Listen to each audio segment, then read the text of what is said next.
샬롬, 말씀과 함께 새로운 날을 시작해 볼까요?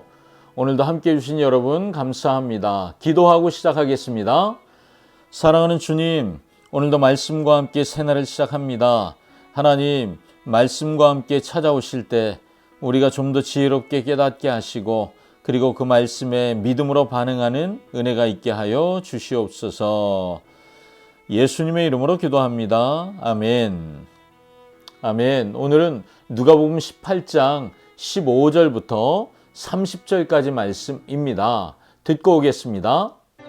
사람들이 예수께서 만져주심을 바라고 자기 어린아기를 데리고 오매 제자들이 보고 꾸짖거늘 예수께서 그 어린아이들을 불러 가까이 하시고 이르시되 어린아이들이 내게 오는 것을 용납하고 금하지 말라. 하나님의 나라가 이런 자의 것이니라. 내가 진실로 너희에게 이르노니 누구든지 하나님의 나라를 어린아이와 같이 받아들이지 않는 자는 결단코 거기 들어가지 못하리라. 어떤 관리가 물어 이르되 선한 선생님이여, 내가 무엇을 하여야 영생을 얻으리이까? 네가 어찌하여 나를 선하다 일컫느냐? 하나님 한 분 외에는 선한 이가 없느니라. 네가 계명을 안 하니 간음하지 말라, 살인하지 말라, 도둑질하지 말라, 거짓 증언하지 말라, 내 부모를 공경하라 하였느니라. 이것은 내가 어려서부터 다 지켰나이다. 예수께서 이 말을 들으시고 이르시되 내게 아직도 한 가지 부족한 것이 있으니 내게 있는 것을 다 팔아 가난한 자들에게 나눠주라. 그리하면 하늘에서 내게 보화가 있으리라.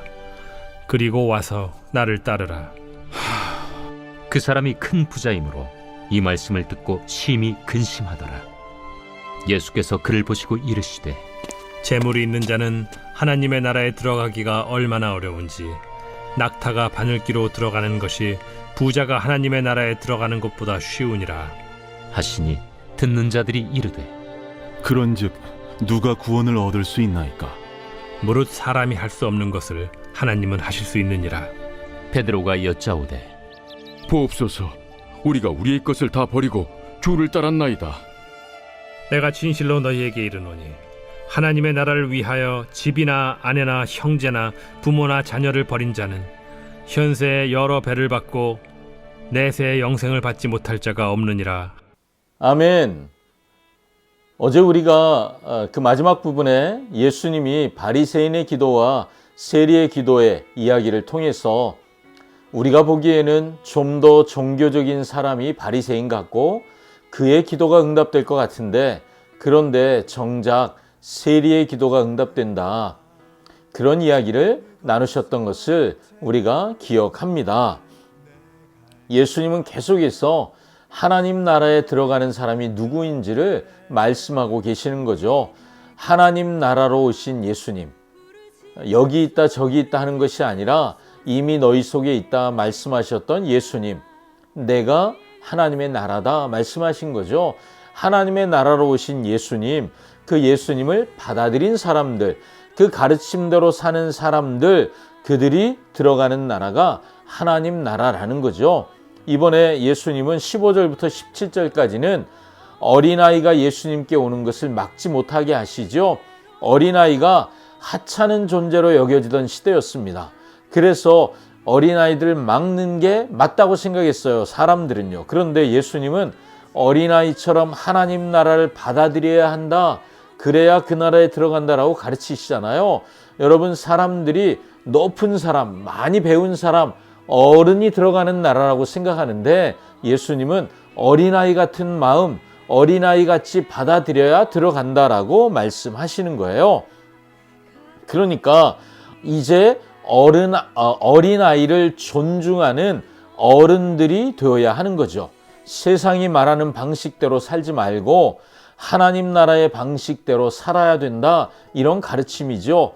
어제 우리가 묵상했던 묵상의 마지막 구절이 오늘 말씀 그대로 이어지는 거예요. 무릇 자기를 높이는 자는 낮아지고 자기를 낮추는 자는 높아지리라. 어린아이를 높이는 삶이 자기를 낮추는 삶인 거잖아요.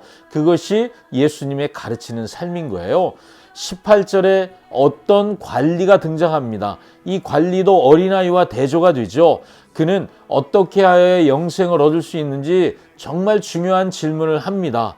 제법 진지한 질문을 던졌지만 사실 지금까지 예수님이 하신 말씀, 그 가르침을 잘 들었던 사람이라면 하나님 나라에 대해서, 영생에 대해서 이해하고 있어요. 그런데 지금 이 관리는 앞에 등장했던 바리새인처럼, 어린아이들이 오는 것을 막아섰던 어른들처럼, 그는 옛 세상의 가치체계, 예수님이 던지시는 말씀이 아닌 옛 세상의 가치체계로 살아가는 사람의 전형적인 모습이죠. 결국 자기 소유를 팔아서 가난한 사람들에게 나누어줘라, 이 예수님의 가르침에 근심만 하다가 돌아가는 사람이죠. 그 사람은 분명히 계명을 다 지킬 만큼 경건한 사람이었습니다. 성실한 사람이었습니다. 하지만 그가 옛 생각을 고집하는 한 그 성실함이 하나님 나라를 그에게 보장해 줄 수 없다는 거죠.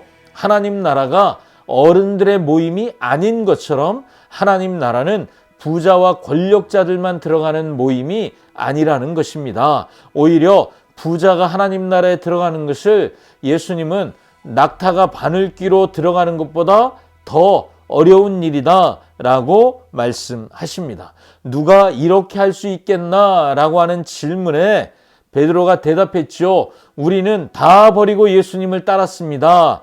여러분, 제자는 누구예요? 다 버리고, 자신의 모든 것을 다 버리고, 마치 자신의 모든 것을 예수님 손에 맡겨드리는 어린아이들과 똑같은 선택이죠. 제자들이 그런 선택을 했다는 거예요.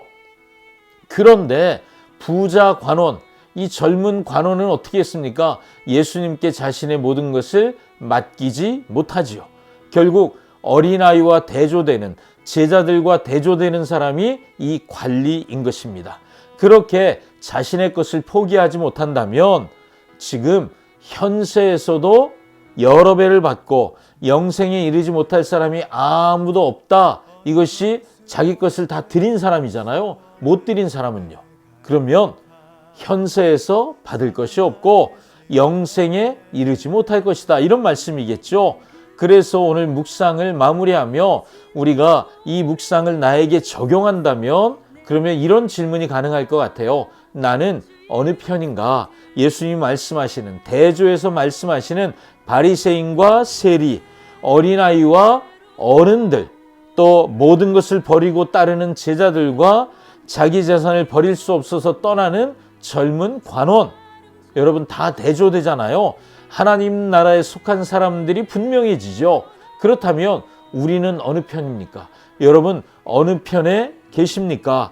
나는 어느 편인가? 이건 너무 중요한 질문입니다. 하나님이 찾으시는 그 한 사람이 되기 원하신다면, 그런 고백을 한다면 내 것을 움켜쥐고 살 것이 아니라 내 손에 움켜진 것을 놔야 하죠. 내 것을 주님께 맡겨야 돼요. 예수님이 말씀하시는 대로 살아야 합니다. 높아지려고 하지 말고 낮아지려고 해야 됩니다. 오늘도 이 말씀처럼 살아가는 여러분 되시기를 축복합니다. 기도하겠습니다. 하나님, 하나님 나라에 들어가길 우린 정말 원합니다. 그런데 하나님 나라에 들어가는 것이 예수님의 가르침대로 사는 것임을 오늘 우리가 다시 한번 깨닫습니다. 주님, 열심히 최선을 다해 살았던 그 부자 관원은 결국 하나님 나라에 들어갈 수 없었습니다. 그는 자기가 가진 것을 주님께 맡기지 못하는 사람이었기 때문이죠. 우리가 주님께 다 맡기고 이 현세에서도 복을 얻고 그리고 영생을 얻는 하나님의 사람 되게 하여 주시옵소서. 예수님의 이름으로 기도합니다. 아멘. 아멘. 오늘도 말씀과 함께 오늘 말씀을 계속 묵상하시며 말씀 붙잡고 승리하는 하루 사시기를 축복합니다. 샬롬.